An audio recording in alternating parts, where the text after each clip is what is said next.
1 Roi, chapitre 17, nous lirons versets 17 à 24.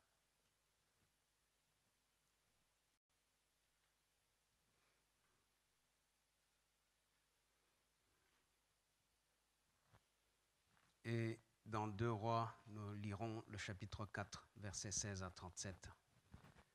C'est l'histoire de deux femmes différentes. Une est païenne, parce qu'elle est de Sarepta, de Sidon. Et le Seigneur a envoyé Élie là-bas. L'autre, elle est de Sunem, c'est la femme sunamite, la femme de distinction. Elle est israélite, elle est dans une alliance, mais elle traverse une épreuve semblable, c'est celle de la perte d'un fils. Alléluia. Et nous allons voir quelles sont leurs réactions. Nous allons voir comment Dieu peut agir aussi bien pour quelqu'un du dehors, pour le ramener à lui. Et dans l'histoire de ces deux femmes, nous verrons que le point culminant, ça doit être prophétique pour nous, c'est la résurrection. Le Seigneur a fait beaucoup de choses, mais le point culminant de la révélation, c'est la résurrection. Alléluia. Et donc, toutes les deux ont perdu un fils, on va le lire. Et un fils, vous savez ce que ça représente, surtout dans son sens hébreu. Le mot fils, c'est bien sûr le mot ben ici. Et ça veut dire simplement celui qui doit construire le nom de la famille. Parce que ce mot vient du mot bana, qui veut dire construire. Et donc un fils, c'est celui qui doit être ta prolongation. On ne parle pas d'un fils simplement physiquement. Un fils, c'est ce qui te permet de continuer à vivre, de te prolonger dans le temps, de savoir que même quand tu n'es pas là, il y a quelque chose de toi qui réside quelque part. Alléluia. Ça peut être un projet, ça peut être un héritage, ça peut être je ne sais quoi, mais en tout cas, le fait que le fils meurt, ça veut dire que ça coupe tout espoir de voir ta prolongation quelque part. Amen. 1 Roi 17, donc nous lisons à partir de 17 à 24. Et la femme dit, après ces choses, le fils de la femme, maîtresse de la maison, devint malade, et sa maladie fut si violente qu'il ne resta plus en lui de respiration. Cette femme dit alors à Élie, écoutez, qu'y a-t-il entre moi et toi, homme de Dieu? Es-tu venu chez moi pour rappeler le souvenir de mon iniquité et pour faire mourir mon fils? Il lui répondit, donne-moi ton fils. Donne-moi ton fils. Il le prit du sein de la femme, le monta dans la chambre haute où il demeurait et le coucha sur son lit.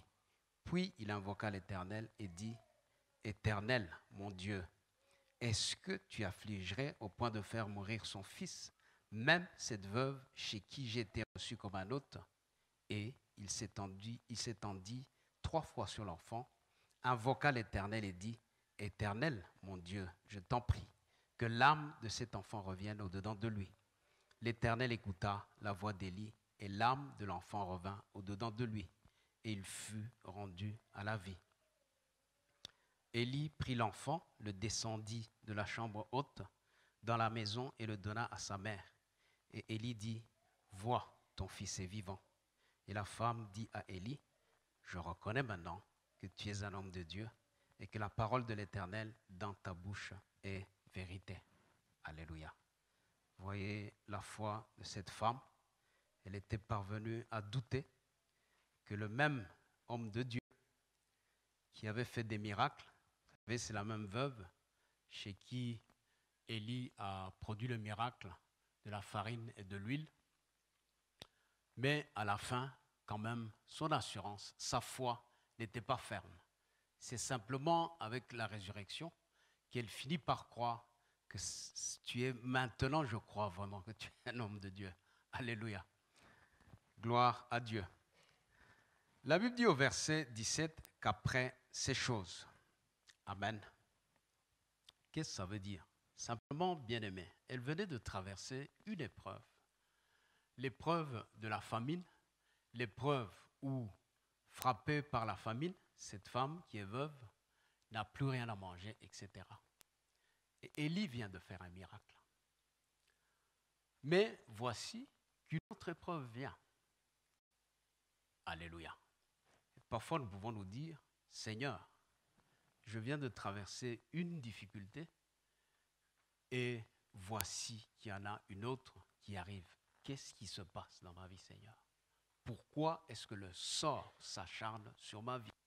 Et parfois, c'est comme ça. Alléluia. Mais bien aimé, parfois, le Seigneur permet certaines choses et le malheur n'arrive pas aux infidèles. Laissez-moi vous le dire à l'avance. Vous savez, quand la mort a frappé du temps de Jésus, du temps terrestre, la mort a frappé aussi bien le fils de la veuve de Naïn, une femme comme ça, une femme, je dirais, banale. La mort a frappé Lazare, qui était l'ami du Seigneur.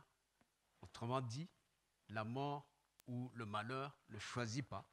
Que tu sois un homme de prière, une femme de prière, que tu vives dans l'intimité avec le Seigneur, le malheur peut te frapper. Le malheur peut toquer à ta porte. Et de surcroît, il y a la fille du chef de la synagogue, Jairus, qui est décédée aussi, cette fille qui avait 12 ans. Et donc, même dans la maison des serviteurs de Dieu, le malheur peut entrer. Alléluia. Parfois, nous croyons simplement c'est la faute de tel. Si le malheur est entré, c'est parce qu'il y a un péché X, c'est parce qu'il y a un péché Y. Ce n'est pas vrai. Alléluia. Alléluia.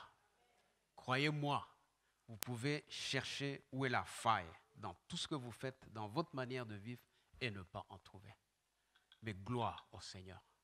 Parce que toute chose concourt au bien de ceux qui aiment Dieu, de ceux qui sont appelés selon son dessein. Et Dieu sait tirer le bien du mal. Je vous assure qu'ici, dans cette église, peut-être moi compris, si je n'étais pas passé par certaines difficultés, je ne serais pas ici aujourd'hui. Je vous assure que parmi vous, il y en a qui n'auraient jamais accepté de mettre leur pas ici dans cette église, d'ouvrir leur cœur au Seigneur, s'ils n'étaient pas passés par des moments difficiles. S'ils n'avaient pas traversé la vallée de l'ombre de la mort, s'ils n'étaient pas passés par des choses qui sont impossibles aux hommes, s'ils n'avaient pas dit « je vais quand même essayer », si personne ne peut m'aider, je vais quand même essayer Dieu. Et aujourd'hui, tu peux louer le Seigneur à cause des difficultés par lesquelles tu es passé. Alors, bien-aimé, j'aimerais te rassurer.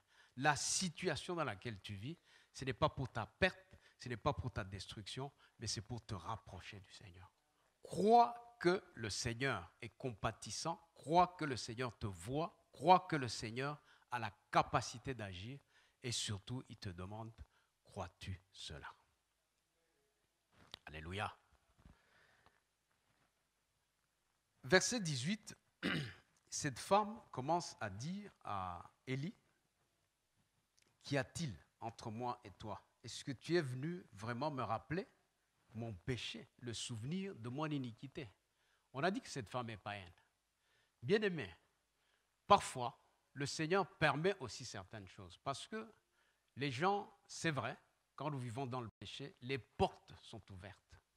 Cette femme était païenne, cette femme ne connaissait pas la vérité, cette femme vivait sans doute une vie comme toutes les personnes du dehors, mais, cette difficulté, quand ce qui est de plus précieux lui est pris, son fils, lui permet quand même de rentrer au-dedans de lui-même.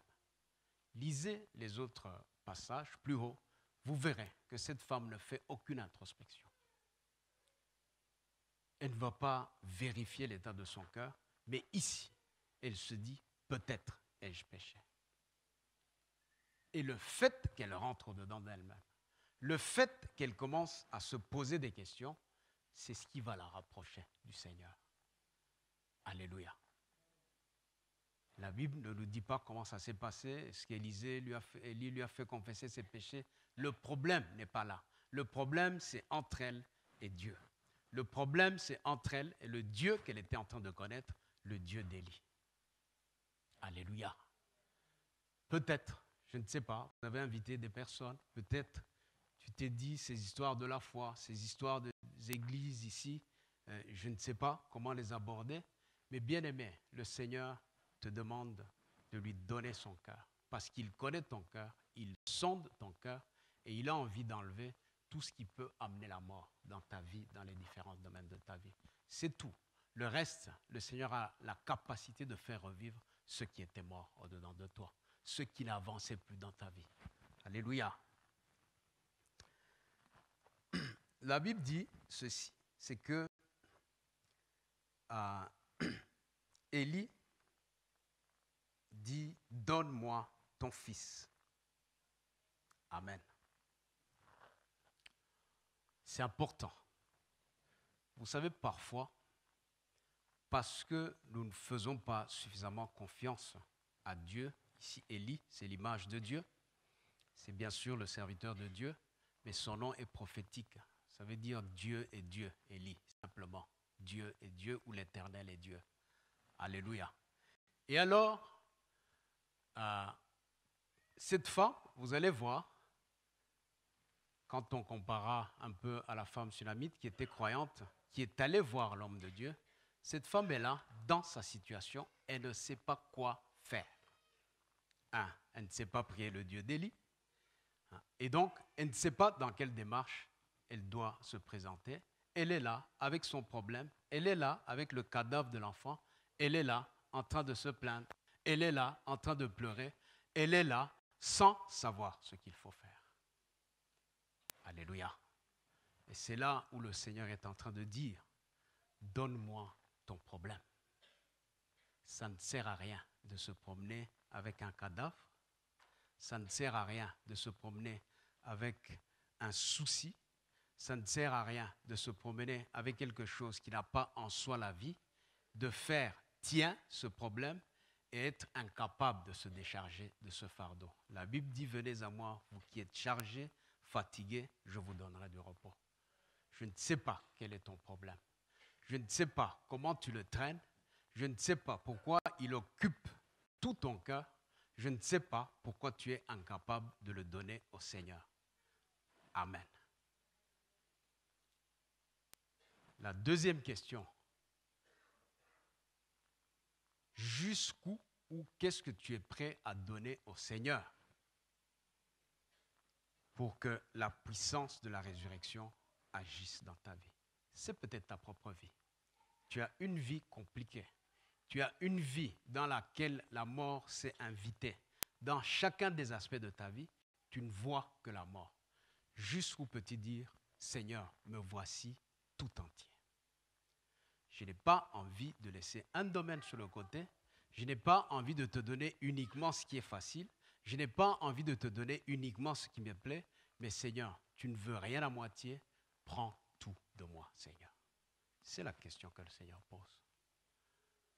Sinon, bien-aimé, si tu ne veux pas voir la puissance de la résurrection, continue à porter ce problème au-dedans de toi, à faire de ce problème ton problème, à dormir avec ce problème, à se lever avec ce problème, à se promener avec ce problème, à se plaindre avec ce problème, à aller parfois là où il ne faut pas, à rester paralysé. Mais ce matin, il y a un endroit où tu peux déposer ce fardeau, c'est à la croix de Golgotha. Alléluia. À la croix de Golgotha. Tout ce qui était impossible, tout ce que les hommes ne peuvent pas faire, tu peux le déposer ce matin.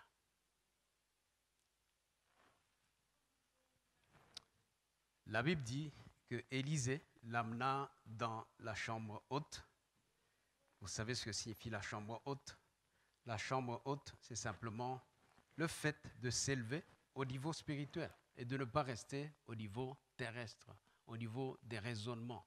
C'est le fait de dire, je vais monter quelque part où Dieu peut parler, Dieu peut me donner la solution. Et quand nous avons nos problèmes, quand les situations nous dépassent, Souvent, nous oublions. Souvent, nous oublions que la solution ne se trouve pas ailleurs. La solution se trouve dans ce que le Seigneur fera, dans ce que le Seigneur peut te dire. Parce que ces paroles sont des paroles de vie. Alléluia. Et parfois, nous sommes incapables. Parfois, nous sommes tellement paralysés. Nous cherchons l'aide à gauche. Nous cherchons l'aide à droite. Nous regardons aux gens qui peuvent nous aider. Mais nous oublions que nous pouvons nous aussi aller dans une chambre haute et chercher la face de Dieu, chercher celui qui est la source, celui qui peut donner la solution, celui qui est capable de ressusciter les morts. Amen. Il invoqua l'Éternel et la Bible au verset 21 nous dit qu'il s'étendit 3 fois sur cet enfant. Amen. Vous savez, dans la Bible, normalement, un homme de Dieu, surtout, ne pouvait pas toucher à un cadavre. Alléluia. Mais parce que le Seigneur lui-même, ici qui est représenté à Élie, a triomphé de la mort, aucune loi, aucune règle, aucune contrainte, aucune limitation, lorsqu'il veut te faire du bien, ne peut l'arrêter. Le fait qu'il se couche sur cet enfant, c'est qu'il veut s'identifier à toi, s'identifier à ce que tu lui apportes. Vous savez, Élie n'avait pas la taille de cet enfant. Je ne sais pas, je ne connais pas la taille d'Élie, mais ici on dit que c'était un enfant et un adulte. Donc il a fallu qu'Élie, quelque part, s'identifie totalement à cet enfant. Alléluia. Et je vais toucher un mot par rapport à nous parents. Quand nos enfants ont des problèmes, nous avons du mal à descendre à leur niveau. Nous avons du mal à essayer de comprendre ce qui se passe dans leur cœur. Nous avons du mal à essayer de nous dire, tiens, est-ce que je peux essayer de raisonner comme cet enfant et trouver le pourquoi de ce problème? Souvent, nous voulons raisonner comme des adultes. Souvent, nous raisonnons même sans la parole de Dieu. Souvent, nous voulons raisonner sans la révélation. Nous voulons agir sans la prière, sans que le Seigneur nous dise ce qu'il faut faire. Je ne crois pas qu'Élie a pris l'initiative lui-même, lui le prophète, sans avoir entendu la voix de Dieu qui lui disait de s'étendre 3 fois sur cet enfant. Je ne crois pas. Je crois que s'il l'a fait, il l'a entendu. Et je crois que c'était prophétique. Parce que Jésus est ressuscité le 3e jour. Il a fallu 3 jours de combat intense. Il a fallu que le Seigneur passe par là pour triompher de la mort. Et c'est possible, bien-aimé. Le Seigneur est en train de voir tes problèmes. Le Seigneur voit la mort par laquelle tu passes. Et le Seigneur veut s'identifier. Laisse-le simplement prendre en charge ce problème. Laisse-le coucher sur ce problème. Tu as tellement essayé, ça n'a pas marché. Donne-lui ton problème ce matin. Ton problème est une personne. Donne-lui la personne ce matin. C'est un enfant rebelle, donne-lui. C'est un mari difficile, donne-le-lui. C'est des finances difficiles, mets-les devant le Seigneur. Il voit, il te connaît, et la Bible dit qu'il a formé des projets de paix et non de malheur pour toi. Alléluia. Amen.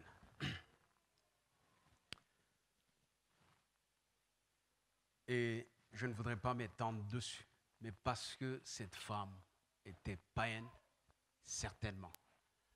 Cette femme portait des malédictions sur elle. Mais la Bible dit que Jésus s'est fait malédiction pour que nous soyons bénédictions. Alléluia. Et donc, bien-aimé, il n'y a rien qui puisse arrêter le Seigneur. Il n'y a que notre foi. Il n'y a que notre incapacité à lui remettre les problèmes que nous avons. Alléluia.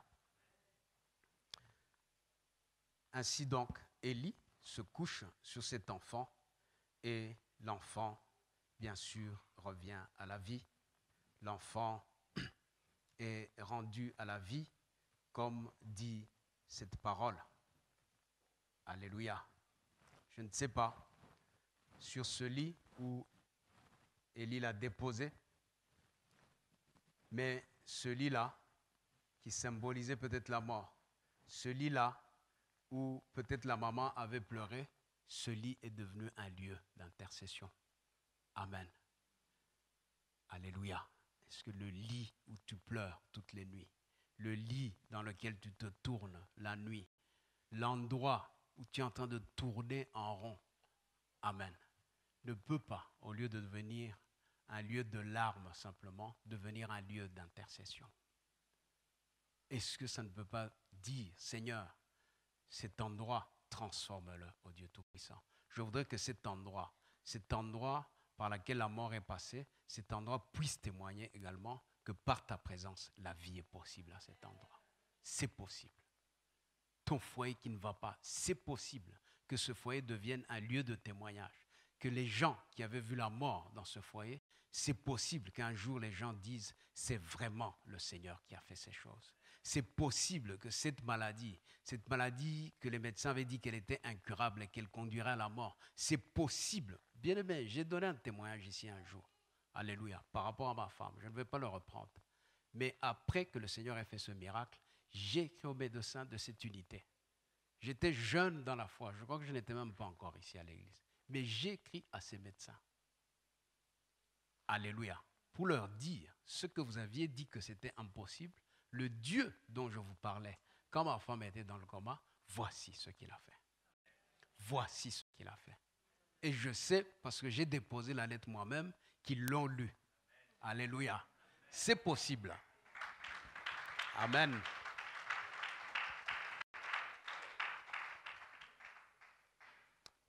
Deux Rois 4.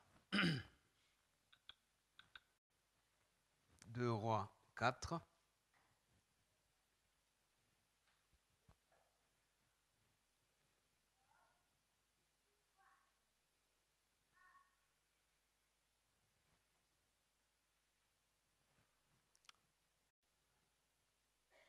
À partir du verset 16.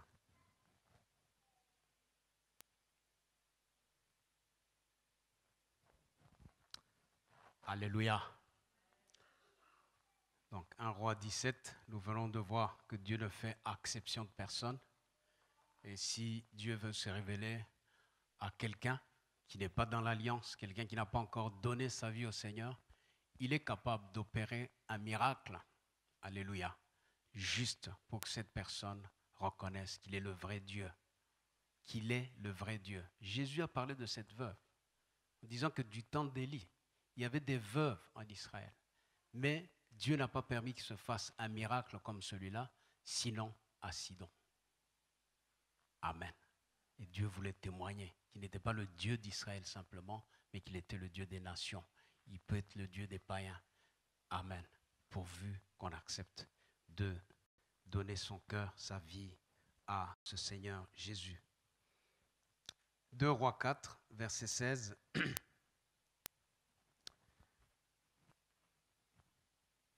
Élisée lui dit, à cette même époque, l'année prochaine, tu embrasseras un fils. Et elle dit, non, mon Seigneur, homme de Dieu, ne trompe pas ta servante. Alléluia. Cette femme devint enceinte et elle enfanta un fils à la même époque. L'année suivante, comme Élisée lui avait dit, l'enfant grandit. Un jour qu'il était allé trouver son père vers les moissonneurs, il dit à son père, ma tête, ma tête. Le père dit à son serviteur, porte-le à sa mère. Le serviteur l'emporta, l'amena à sa mère, et l'enfant resta sous les genoux de sa mère jusqu'à midi, puis il mourut. Elle monta, le coucha sous le lit de l'homme de Dieu, ferma la porte sur lui et sortit. Elle appela son mari et dit, envoie-moi, je te prie, un des serviteurs et une des ânesses. Je vais aller en hâte vers l'homme de Dieu et je reviendrai. Et il dit, pourquoi veux-tu aller aujourd'hui vers lui? Ce n'est ni nouvelle lune, ni sabbat. Elle répondit, tout va bien. En hébreu, c'est le mot shalom. Amen. Puis elle fit sceller l'ânesse et dit à son serviteur, mène et pars. Ne m'arrête pas en route sans que je te le dise. Elle partit donc et se rendit vers l'homme de Dieu sur la montagne du Carmel. L'homme de Dieu, l'ayant aperçu de loin, dit à Géasi son serviteur, voici cette Sunamite. Maintenant, cours donc à sa rencontre et dis-lui, te portes-tu bien? Ton mari et ton enfant se portent-ils bien? Elle répondit, shalom. Et dès qu'elle fut arrivée auprès de l'homme de Dieu sur la montagne, elle embrassa ses pieds. Géasi s'approcha pour la repousser. Mais l'homme de Dieu dit, laisse-la, car son âme est dans l'amertume, et l'Éternel me l'a cachée, ne me l'a point fait connaître. Alors elle dit, ai-je demandé un fils à mon Seigneur? N'ai-je pas dit, ne me trompe pas? Élisée dit à Géasi, saint, terrain, prends mon bâton dans ta main et pars. Si tu rencontres quelqu'un, ne le salue pas. Si quelqu'un te salue, ne lui réponds pas, tu mettras mon bâton sur le visage de l'enfant. La mère de l'enfant dit, l'Éternel est vivant et ton âme est vivante, je ne te quitterai point. Et il se leva et la suivit. Géasi les avait devancés, il avait mis son bâton sur le visage de l'enfant, mais il n'y eut ni voix ni signe d'attention. Il s'en retourna à la rencontre d'Élisée et il lui rapporta la chose en disant, l'enfant ne s'est pas réveillé. Lorsqu'Élisée arriva dans la maison, voici l'enfant était mort, couché sur son lit. Élisée entra et ferma la porte sur eux deux, c'est-à-dire lui et l'enfant, et il pria l'Éternel. Il monta et se coucha sur l'enfant. Écoutez, il mit sa bouche sur sa bouche, ses yeux sur ses yeux, ses mains sur ses mains, et il s'étendit sur lui. La chair de l'enfant se réchauffa. Élisée s'éloigna, alla ça et là par la maison, puis remonta, s'étendit sur l'enfant, et l'enfant éternua 7 fois. Il ouvrit les yeux. Élisée appela Géasi et dit, appelle cette Shulamite. Géasi l'appela, elle vint vers Élisée, qui dit, prends ton fils. Elle alla se jeter à ses pieds et se prosterna contre terre. Elle prit son fils et sortit. Alléluia. Voilà donc cette femme qu'on appelle la Shulamite ou la femme de distinction, parce que c'était une femme qui avait les moyens. C'est une femme, quand Élisée passait par là, comme dit la Bible un peu plus haut, cette femme avait remarqué que c'était un homme de Dieu. Et que donc, il faisait beaucoup de va-et-vient et que certainement il était fatigué quand il faisait ses longs trajets. Il n'y avait pas d'avion à l'époque, il n'y avait pas de train. Je suppose qu'elle voyait Élisée marcher avec son serviteur Géasi. Elle le revoyait peut-être dans 2 semaines refaire le même chemin, faire des va-et-vient parce que le Seigneur lui a demandé d'aller servir quelque part. Mais voici, elle prend la décision. Comme ça, simplement, elle voit son mari, elle lui dit, voilà l'homme de Dieu, passe souvent par ici, et s'il n'y a pas moyen de lui construire, avec les moyens que nous avons, une petite chambre dans notre maison là-bas. Elle construit, elle met tout ce qu'il faut, et elle dit à l'homme de Dieu, quand tu passeras par ici, viens te reposer à cet endroit. Amen. Bien-aimée, elle a fait sans savoir ce qu'il attendait. Elle a fait d'une manière totalement désintéressé. Alléluia. Mais parce que Dieu n'est débiteur de personne. Tout ce que tu fais pour le Seigneur, tout ce que tu as semé dans l'œuvre de Dieu, avec un cœur désintéressé, bien-aimé, le Seigneur te le donnera, le Seigneur te le rendra multiplié et parfois au-delà de ce que tu penses. Quand tu viens dans sa présence, ne calcule pas. Quand tu viens dans sa présence, ne dis pas, le pasteur Jean-René est là, donc comme il est là, je vais venir. Ne dis pas, comme papa Jacques a voyagé, moi je ne viens pas. Parce qu'il y a beaucoup de gens qui calculent comme ça. Alléluia. Qui disent, il n'est pas là. C'est lui l'homme de Dieu, c'est lui le visionnaire. Donc, au fait, quand il part avec le Seigneur. Alléluia. Je vous assurais des gens qui raisonnent à peu près comme ça. C'est dommage. C'est dommage. Viens dans la présence de Dieu. Dieu nous a donné ce temple, Dieu nous a donné ce lieu et Dieu a fait des promesses, bien sûr, par rapport à la vision, par rapport à celui qu'il a appelé, mais aussi par rapport à cet endroit. On en a parlé pendant la veille. Amen. Je n'ai pas envie de fixer simplement vos regards sur cet endroit, mais chaque fois, même dans ta maison, quand tu vas dans la présence de Dieu, vas-y sans calculer. Vas-y parce que tu aimes le Seigneur.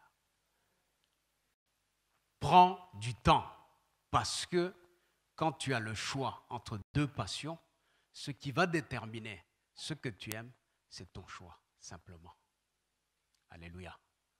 Je me souviens, pendant les temps où le Seigneur voulait que je me consacre, il y a quelques années, quand j'étais un peu plus jeune,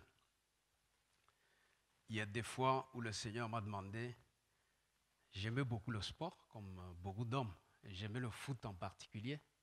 Et je me souviens, une fois, c'était la finale d'un mondial. Je ne sais plus lequel. Et j'entends clairement la voix du Seigneur qui me dit de ne pas regarder cette finale, d'aller prier pour une personne. J'étais partagé, j'avais tout préparé, les chips, les Coca-Cola, la position, les personnes qui étaient dans le camp à gauche et les camps dans le droit. Tout le monde était là. Et moi, je manquais. Alléluia. Mais bien aimé, je vais à cet hôpital et les médecins avaient dit à cette personne qu'elle allait mourir. On avait appelé ses enfants. Et je trouve les enfants dans tous les états, parce que les médecins avaient appelé les enfants. Amen. J'arrive. Je crois que je n'ai même pas eu accès à l'endroit où était la personne. Je suis resté dans le couloir. J'ai trouvé quelques personnes en train de pleurer, les gens, bien sûr. Mais j'ai dit, Seigneur, si tu m'as appelé ici, je ne me suis pas trompé. J'ai entendu ta voix parce que je ne connaissais pas cette situation.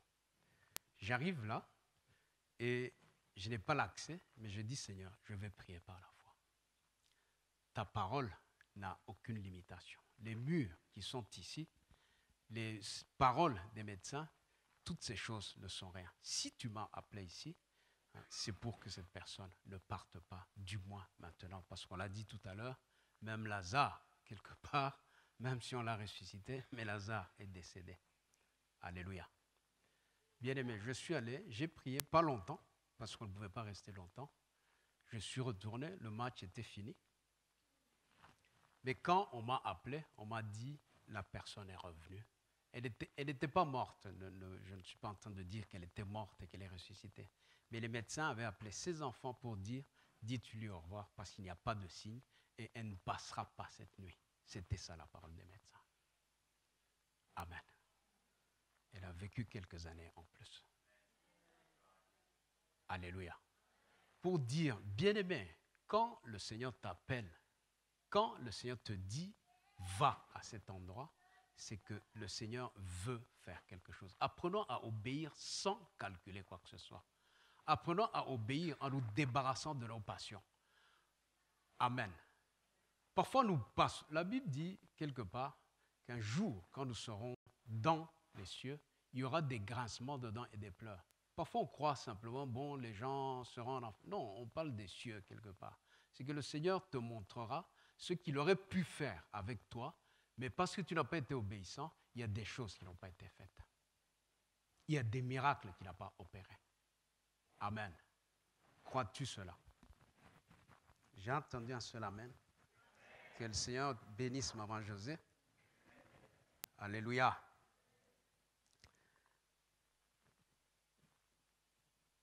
Donc, le Seigneur vraiment permis que cette dame, cette femme de Sunem puisse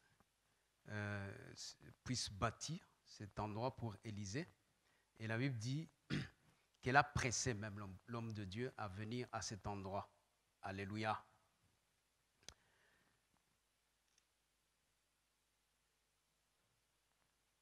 Elle construit, verset 10, une petite chambre haute. Petite. La Bible précise qu'elle est petite. Amen. Mais elle est haute. Elle est petite, mais elle est haute. Alléluia. Parfois, tu peux te dire que ce que tu donnes, ce que tu fais pour le Seigneur, c'est petit. Mais lui ne regarde pas à ça. Il regarde le niveau de ta révélation. Seigneur, je le fais parce que si je fais ceci, c'est pour toi que je le fais.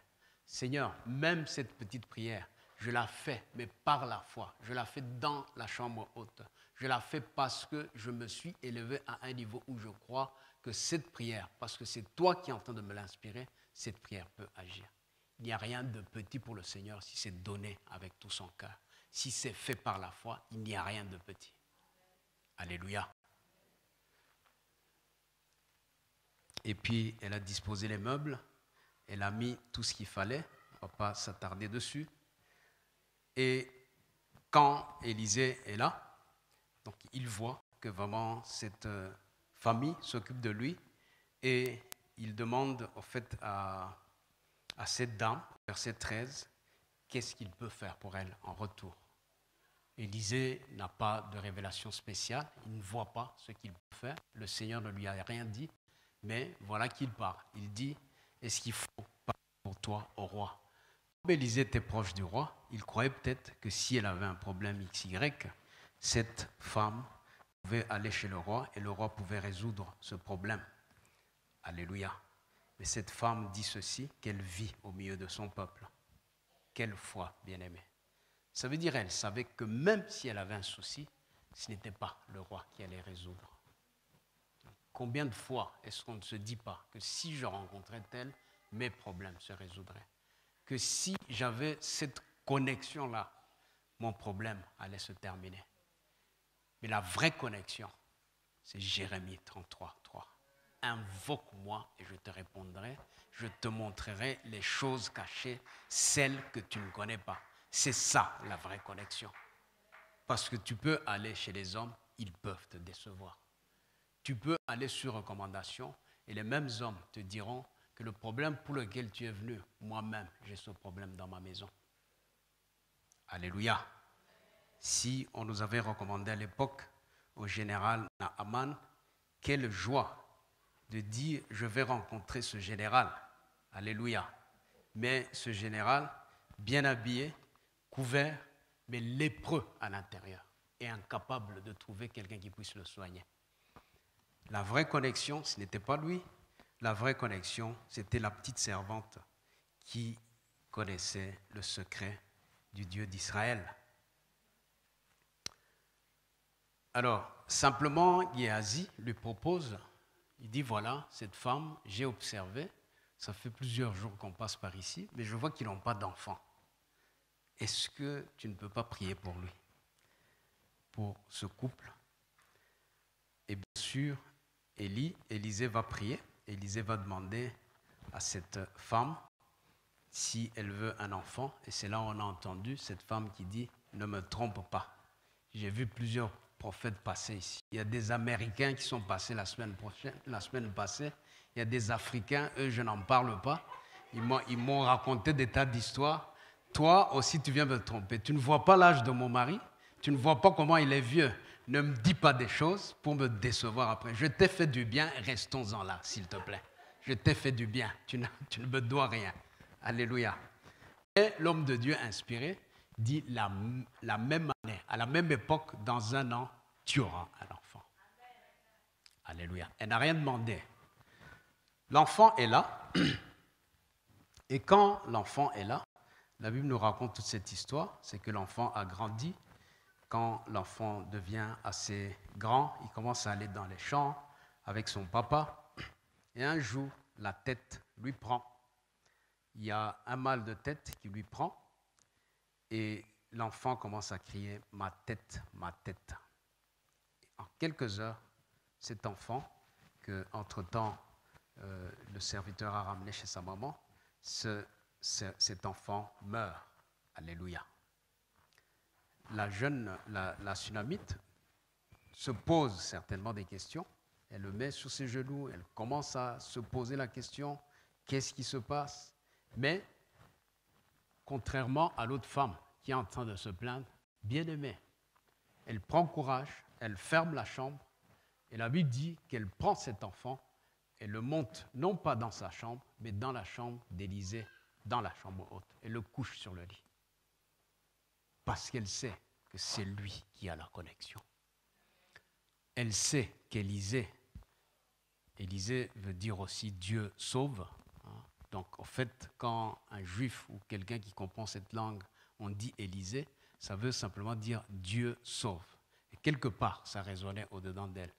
Le même qui a prié pour moi, le même qui a invoqué son Dieu et qui a fait que j'ai cet enfant, même si cet enfant est mort, quelque part, je vais garder la foi qu'il peut faire quelque chose. Elle met l'enfant là, elle dit à son mari, parce qu'il faut de l'ordre, voilà, je vais aller voir l'homme de Dieu. Et le mari, sans savoir ce qui s'était passé, parce que pour lui, l'enfant était juste malade, elle dit, tout va bien, il n'y a pas de souci. Elle avait fermé la chambre. Et puis elle prend son serviteur, ils y vont. Et quand ils arrivent au Mont Carmel, là où était Élisée, eh bien, Élisée les voit de loin, Géhazi, et puis ils arrivent.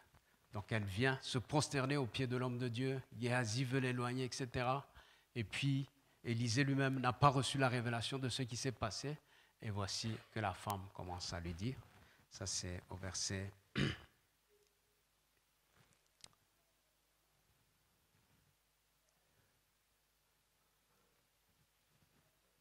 28. Alléluia.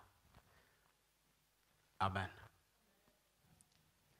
Elle dit, voilà, est-ce que je ne t'avais pas dit que je n'avais pas besoin d'enfant? Pourquoi est-ce que ça se passe ainsi? Alléluia. Amen. Donc elle ne comprend pas comment Dieu peut donner quelque chose et en même temps le reprendre. Alléluia. Bien-aimés, souvent c'est là que nous nous arrêtons. Sans connaître la fin de l'histoire, je veux dire dans nos propres vies.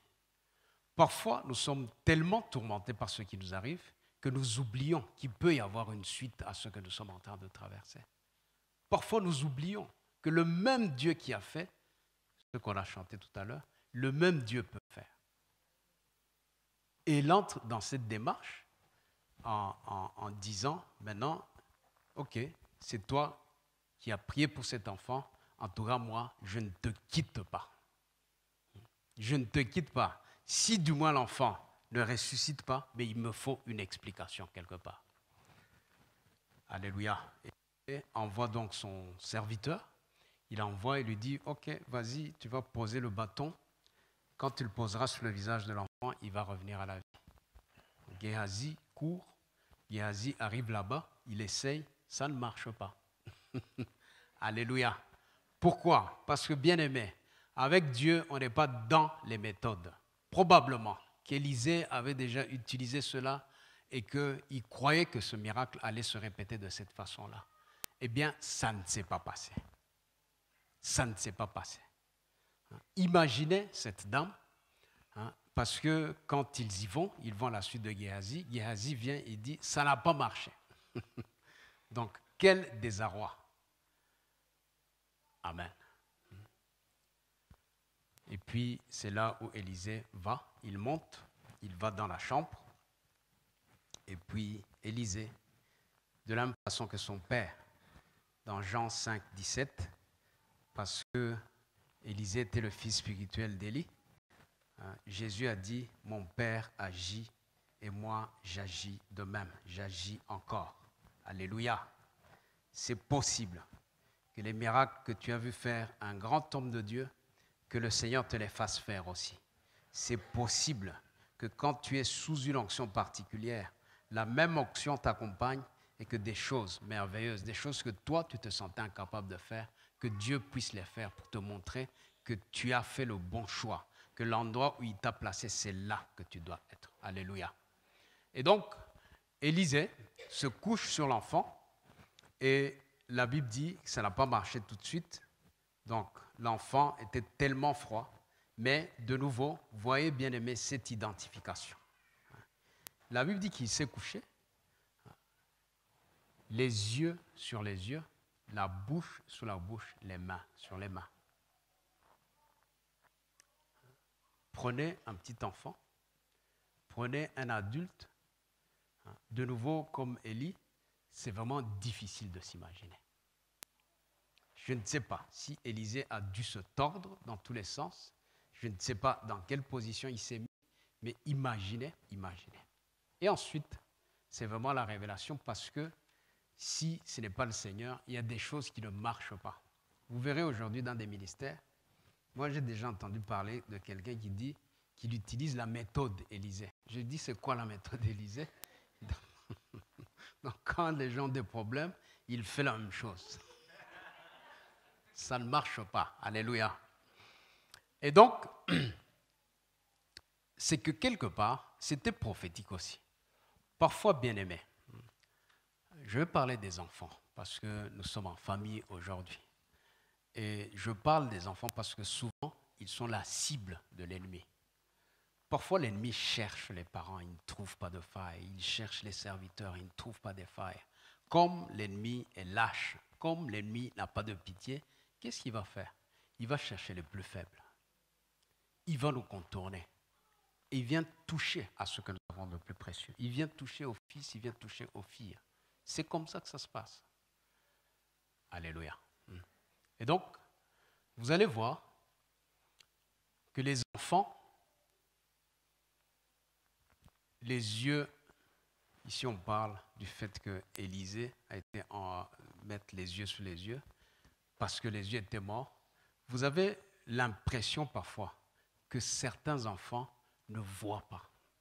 Vous avez leur beau leur dit ceci est mauvais, ceci est bien. L'enfant ne voit pas. Alléluia. Parfois, la bouche, vous parlez à un enfant, il ne veut pas communiquer. Les mains, c'est l'action.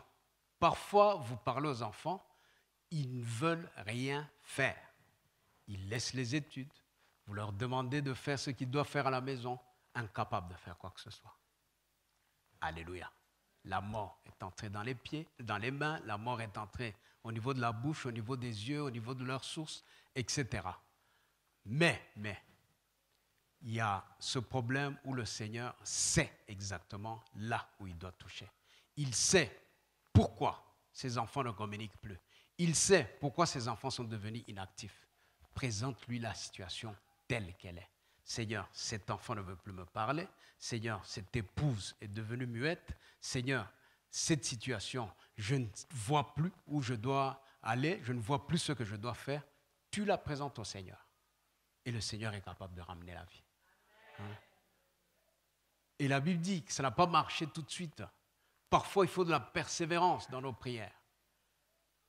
Et il faut de nouveau attendre le temps de Dieu. Parce qu'il y a des choses, bien aimées. L'épreuve dans notre foi, comme dit la Bible, produit la persévérance, elle produit la patience, et c'est des fruits qui sont agréables au Seigneur. Il y a des choses où parfois nous devons arriver à un point où nous disons, où nous nous rendons à l'évidence que ce n'est pas nous, c'est lui qui l'a fait. Il y a des choses, quand un enfant est devenu adulte, entre guillemets, quand quelqu'un est adulte dans l'église, vous ne pouvez rien faire. Vous ne pouvez pas le contraindre à quoi que ce soit. C'est impossible. Je ne peux pas contraindre un adulte, un frère, une sœur ici à l'église, lui dire tu dois faire ceci. Même s'il y a des règlements, il y a des gens qui contournent les règlements. Vous voulez faire quoi? Alléluia. Simplement, le Seigneur lui-même, quand on lui présente la situation, le Seigneur est capable parce qu'il sait là où il doit toucher. Alléluia. Et donc, l'enfant, à un moment, éternue. Éternuer, quand je crois on éternue, c'est parce qu'on dégage des choses qui ont obstrué quelque part les voies par lesquelles l'air passe. Quand on éternue, c'est que quelque part, il y a, permettez-moi, des déchets qui doivent sortir. Et souvent, ce sont les choses qui sont entrées dans la vie des gens, ce sont les choses qui sont entrées dans nos vies, ce sont ces choses-là qui font obstruction quelque part. Et il n'y a que le Seigneur qui peut les déceler, il n'y a que le Seigneur qui, comme tout à l'heure, pasteur José l'a dit, même si toi tu oublies d'intercéder, lui est en train d'intercéder à la droite du Père. C'est lui qui est capable, pourvu que tu lui présentes la situation. Ne crois pas que ton intercession est suffisante. Crois et fais appel au Seigneur quand tu intercèdes. Dis-lui, Seigneur, je sais que je ne sais même pas comment prier, mais toi, tu intercèdes même pour les coupables à la droite de Dieu. En faveur des saints, tu intercèdes. Et l'Esprit Saint aussi intercède. La Bible dit qu'on ne sait pas comment prier parfois. Les situations sont tellement difficiles qu'on ne sait pas comment prier. Mais le Saint-Esprit, par des soupirs inexprimables, intercède au travers d'eux. Alléluia. Et enfin vient le réchauffement du corps, etc., etc. Bien-aimés, je termine là. Je voulais juste continuer le message que le Seigneur a donné, parce que ce message n'était pas un message qu'il fallait prendre à la légère. C'est un message qui concerne certainement des personnes, mais qui concerne aussi l'Église. Et nous allons nous lever, nous allons prier, nous allons présenter ces situations. Qu'as-tu qui soit difficile? Qu'as-tu que le Seigneur ne peut pas résoudre? Qu'est-ce que tu as? Jésus dit, je suis la résurrection et la vie. Et il pose de nouveau la question, crois-tu cela? Crois-tu cela? Est-ce que tu penses vraiment? Tu penses qu'il y a quelque chose que le Seigneur peut ne pas faire? Penses-tu cela? Amen. Et j'ai dit, cette année, il faut qu'on prie pour les choses impossibles aux hommes. Il y a certaines choses, nous devons les faire, nous ne devons pas passer du temps à prier, à demander au Seigneur. Quand nous savons les faire nous-mêmes, si l'Esprit nous conduit, nous les ferons correctement. Il y a des choses, vous ne devez même pas venir demander la prière. Il y a des choses, vous pouvez les faire seul. Alléluia. C'est ça la foi. Mais si ce sont des choses impossibles, croyez que le Seigneur peut intervenir et que c'est là qu'il veut intervenir. Parce que le sens du miracle, c'est là où les hommes sont incapables de faire quoi que ce soit. Nous allons nous lever, nous allons prier par rapport à ton miracle, à ce que tu attends, que ce soit une personne, que ce soit une situation, qu'elle ait duré, qu'elle n'ait pas duré. Mets-toi dans la foi, présente cette situation, Seigneur, mets-le en dessous du Seigneur, que le Seigneur vienne couver lui-même cette situation et tu lui demandes d'opérer un miracle, tu lui demandes de rendre la vie. Prions. Seigneur, nous bénissons ton nom ce matin. Nous croyons au Dieu Tout-Puissant que la puissance de la résurrection agit. Parce que ton Père agit, toi aussi tu agis encore. Seigneur, si tu as fait pour la femme de Sarepta, si tu l'as fait, Seigneur, pour cette veuve qui était éloignée, qui n'était pas dans l'alliance, qui était dans le territoire de Sidon, si tu l'as fait pour cette païenne, Seigneur, qui était étrangère aux promesses de l'alliance, à combien plus forte raison aujourd'hui. Seigneur, merci aussi, parce que cette femme sunamite est venue, Seigneur, elle avait la paix au Dieu Tout-Puissant. Père, nous voulons que tu mettes cette paix, Seigneur, qui nous permet de nous confier en toi, de te présenter nos situations, de te présenter les choses les plus difficiles, de te présenter ce qui est impossible aux hommes, de te présenter ses fils, ses filles, de te présenter, Seigneur, oh Dieu, notre état de santé, de te présenter nos ménages, de te présenter nos couples, de te présenter les ministères que nous avons qui n'avancent plus, les dons spirituels qui étaient éteints, de te présenter toutes choses, oh Dieu, de te présenter notre état physique, de te présenter notre état spirituel. Nous voulons te présenter toutes choses afin que tu ramènes la vie où tu dois la ramener. Seigneur, si ce sont les yeux qui sont morts, si les visions n'étaient plus là, ouvre les yeux à nouveau, oh Dieu. Si la bouche, Seigneur, ne sait plus parler, si, Seigneur, oh Dieu Tout-Puissant, la prophétie était morte, si, Seigneur, oh Dieu Tout-Puissant, nous n'avons plus les paroles de vie au-dedans de nous, mais des paroles de vie, Seigneur, oh Dieu, touche à nouveau nos bouches. Seigneur, oh Dieu puissant, si nos mains sont devenues inactives, si ce à quoi nous touchons, Seigneur, ne produit plus rien, mets la vie dans ces mains qui sont élevées vers toi à nouveau. Au nom de Jésus, nous te présentons, Seigneur, les mariages. Remets la vie. Il est possible, oh Dieu Tout-Puissant. Tu peux ramener la vie, Seigneur, oh Dieu, dans ceux qui ont fait alliance devant toi. Père, tu peux ramener la vie dans ces couples qui se sont présentés devant toi et qui un jour ont déclaré que rien d'autre que la mort ne les séparait. Tu peux ramener la vie, oh Dieu Tout-Puissant. Tu peux ramener la vie dans des corps, Seigneur, oh Dieu. Tu peux ramener la santé. La Bible dit que si Christ, Seigneur, oh Dieu, a été ressuscité par l'Esprit, ce même Esprit qui habite au-dedans, ce même Esprit habite au-dedans de nous. Saint-Esprit, tu es capable de ramener la vie dans ces corps mortels. Tu es capable de ramener la santé au nom puissant de Jésus. Seigneur, toutes les situations que nous avons, nous voulons, Seigneur, que tu puisses intervenir. Père, nous ne voyons pas un homme, nous ne voyons pas une femme, nous ne voyons pas même, Seigneur, l'Église simplement. Parce que, Seigneur, ces deux femmes, et surtout la femme sunamite, représentaient aussi l'Église, au Dieu Tout-Puissant. Mais à un moment, Seigneur, elle était incapable par elle-même. Elle a compté sur toi, notre Élysée, Jésus. Merci, Seigneur, d'intervenir dans les situations les plus difficiles, d'intervenir dans les situations qui ont duré, dans les situations où même des serviteurs comme Géhazi ont essayé et rien n'a marché. Interviens, Seigneur, oh Dieu Tout-Puissant. Nous avons tout essayé, nous avons prié et aujourd'hui nous sommes fatigués. Il n'y a qu'un miracle qui puisse résoudre cette situation. Nous déposons, Seigneur, tous ces fardeaux. Nous déposons, Seigneur, les liens. Nous déposons les addictions. Nous déposons tout ce qui domine au-dedans de nous. Tout ce qui est dans nos cœur et qui nous enchaîne, nous le déposons à tes pieds, Seigneur, oh Dieu Tout-Puissant. Merci, Seigneur, pour la grâce. Merci de faire infiniment au-delà de ce que nous pensons ou demandons. Merci, Seigneur, parce que Dieu, si tu es capable de, Père, multiplier la farine et l'huile, des choses matérielles, Seigneur, oh Dieu puissant, tu veux simplement que nous te déposions les choses les plus précieuses afin de nous montrer ta grandeur, que tu puisses toucher aussi les choses, Seigneur, oh Dieu, dans lesquelles nous avons besoin de voir ta vie, la puissance de la vie d'en haut, qu'elle vienne, Seigneur. Nous sommes dans la chambre haute en nous présentant devant toi. Nous nous présentons devant toi et nous t'amenons ces situations, nous t'amenons ces personnes, nous t'amenons nos cœurs. Ramène la vie, ô Dieu, et que la vie paraisse au nom de Jésus. Bien-aimés, pendant que nous sommes debout, avant de passer à la Sainte Seine, j'aimerais simplement interpeller celui qui n'a pas fait encore alliance avec le Seigneur. Peut-être es-tu là, peut-être n'as-tu jamais donné ta vie au Seigneur. Peut-être te posais-tu des questions, mais aujourd'hui, bien-aimé, sache que la Pâque, c'est aussi un moment où le Seigneur te donne une seconde chance. Tu as mené ta vie seule. Aujourd'hui, il veut prendre en charge ta vie à toi. Aujourd'hui, il veut te prendre par la main. Aujourd'hui, non seulement il veut résoudre tes situations, mais il veut surtout te donner la vie éternelle. Est-ce que tu as déjà fait alliance? Si, bien-aimé, tu es là et que tu veux donner ta vie au Seigneur, lève la main, nous allons prier. Lève la main, nous allons prier. N'as-tu jamais fait alliance avec le Seigneur? N'as-tu jamais donné ton cœur tout entier au Seigneur? Eh bien, lève la main, nous allons prier. Au nom de Jésus. N'aie pas honte, parce que la chose la plus importante que tu puisses faire sur cette terre, le choix le plus important que tu puisses faire, c'est de donner ton cœur au Seigneur. C'est de dire, Seigneur, contrôle ma vie. C'est de dire, Seigneur, le jour où je sortirai de ce corps, j'aimerais être à tes côtés, Seigneur, oh Dieu Tout-Puissant. Et c'est possible si tu donnes ta vie ce matin.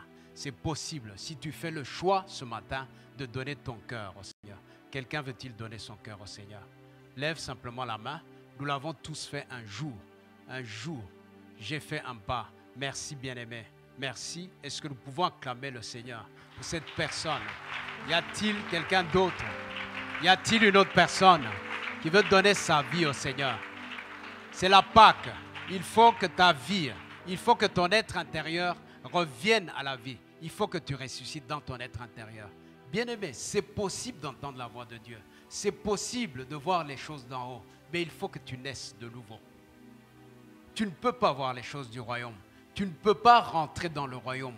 C'est ce que dit la Bible. C'est ce que Jésus a dit à Nicodème, à moins de naître de nouveau. Et naître de nouveau, c'est recevoir un nouveau cœur. C'est donner ton cœur et dire, Seigneur, prends ce cœur, renouvelle ce cœur. Donne-moi un cœur nouveau, un cœur pour t'aimer au nom de Jésus. Est-ce qu'il y a quelqu'un d'autre? Sinon, nous allons prier avec la sœur. Y a-t-il quelqu'un qui veut donner son cœur au Seigneur? Merci, Seigneur. Nous allons prier. Bien-aimé, peux-tu t'avancer et on va prier pour toi. N'aie pas honte. C'est la volonté de Dieu de te sauver. Tu n'es pas venu en vain. Que le Seigneur bénisse la personne qui t'a invité. Que le Seigneur bénisse cette personne.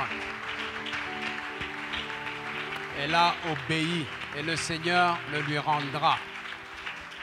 Que le Seigneur n'oublie personne de la famille de celle qui t'a invité aujourd'hui. Au nom de Jésus. Et Pasteur José va prier pour elle. Nous remercions le Seigneur vraiment pour notre sœur. On va... Comment vous vous appelez? Geneviève.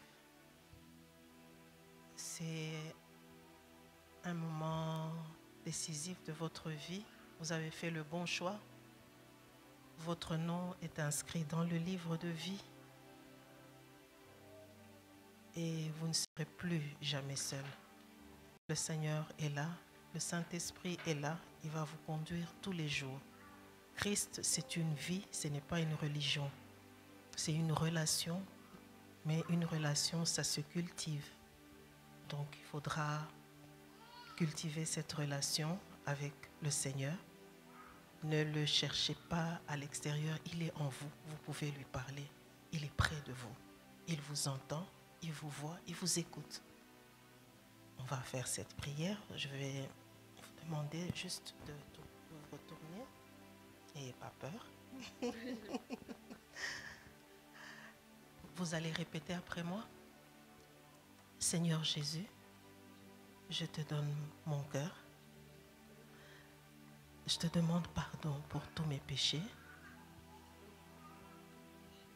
Aujourd'hui,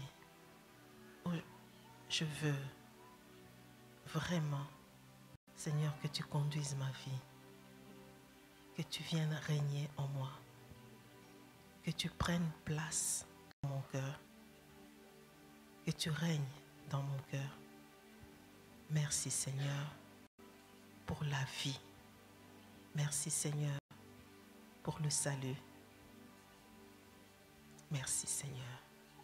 Au nom de Jésus. Amen.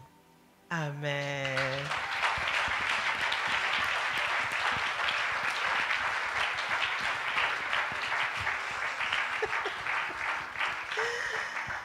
Elle est toute émue, elle a les mains moites, mais c'est normal. C'est normal. Le Seigneur est là. Le Seigneur vous aime. Le Seigneur prend soin de vous. Le Seigneur va continuer à vous conduire, à vous parler. Et je vais demander à l'ancienne Félicité de prendre notre bébé, parce que vous venez de naître, n'est-ce pas? Donc vous êtes un bébé. L'ancienne Félicité, c'est la dame qui vient là derrière, la belle dame. Elle va. Mais justement, comme c'est spontané, c'est ça même qu'il faut. C'est spontané, donc c'est ça. Donc ça vient du cœur. Vous avez fait le bon choix, vous avez bien fait d'obéir. Et c'est pas calculé, c'est pas forcé. Est-ce que quelqu'un vous a forcé? Quelqu'un vous a poussé à accepter le Seigneur? Non? C'est spontané, vous avez dit. Donc c'est ça. Donc l'ancienne Félicité va vous expliquer, va vous parler, va vous expliquer un peu comment ça se passe avec les bébés.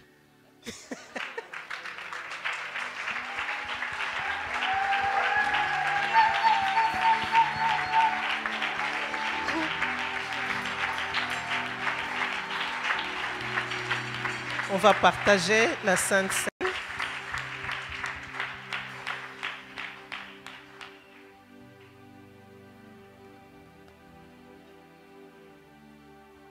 Oui, Shekina, merci. Quand j'ai vu tes mains, quand j'ai vu tes mains, guérir tant de malades, quand j'ai vu tes mains qui rompaient du pain pour nourrir tout autour, pour nourrir tout autour de toi. Des milliers d'hommes, Seigneur, en retour,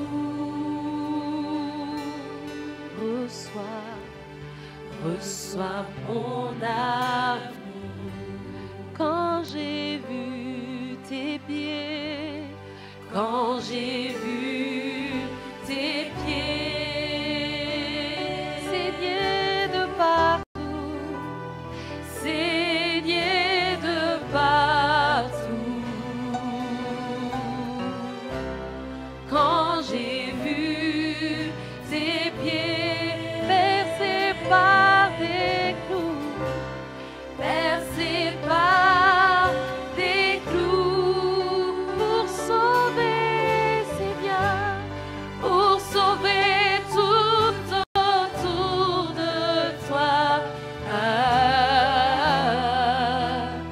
Des milliers d'hommes, Seigneur, en retour, reçois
prendre le corps et le sang du Seigneur. Nous allons partager ensemble au nom de Jésus.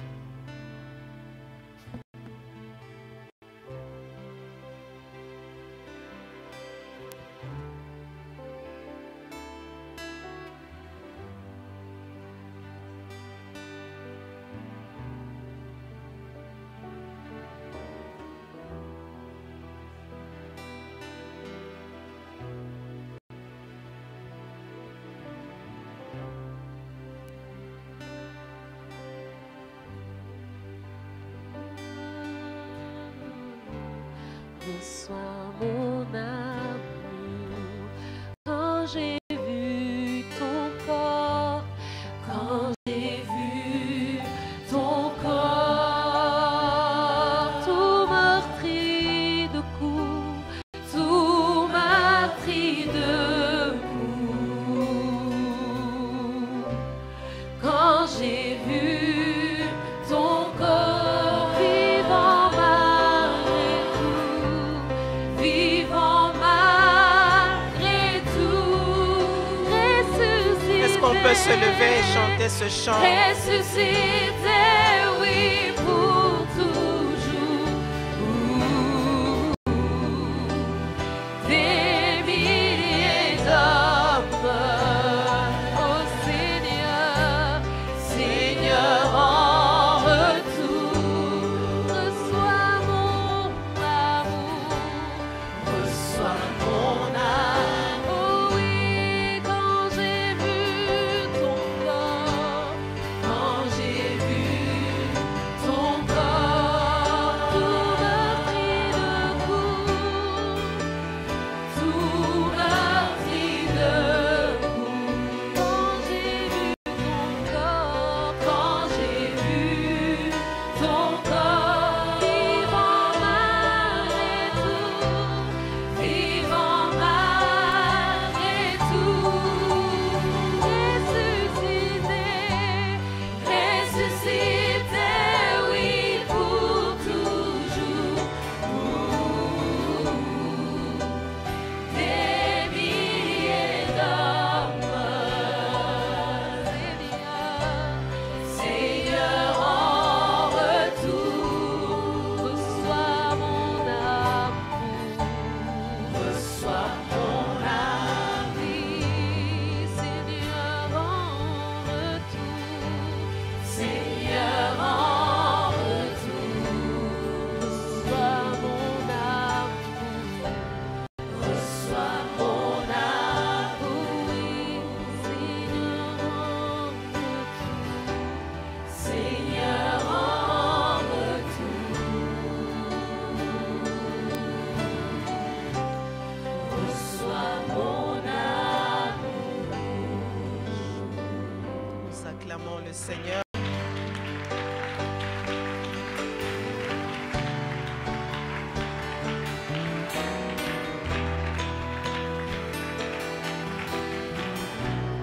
Est-ce que nous pouvons encore acclamer le Seigneur, Christ, notre Pâque?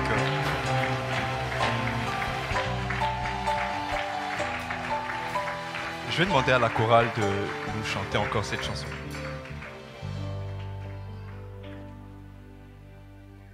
Juste avant de passer aux offrandes, on va chanter encore cette chanson. Ô mort, où est ton pouvoir?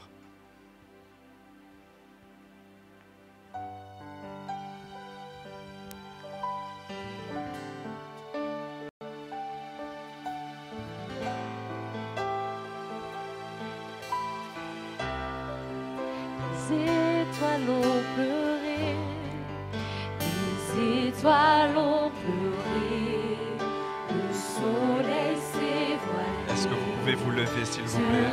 Le sauveur du monde était tombé, son corps sur une croix, son sang versé pour moi, sur ses épaules le poids de nos péchés. Sur ses épaules le poids de nos péchés. à son tout dernier souffle. Le ciel s'est détourné, le Fils de Dieu gisait dans les ténèbres. Une guerre dans le tombeau, livrée contre la mort, pour terrasser l'enfer. Alors la terre trembla, alors la terre trembla, la pierre fut roulée, l'amour parfait n'a pu être vaincu. Ô mort, où est ton pouvoir? Le roi ressuscité a remporté la vie. Alors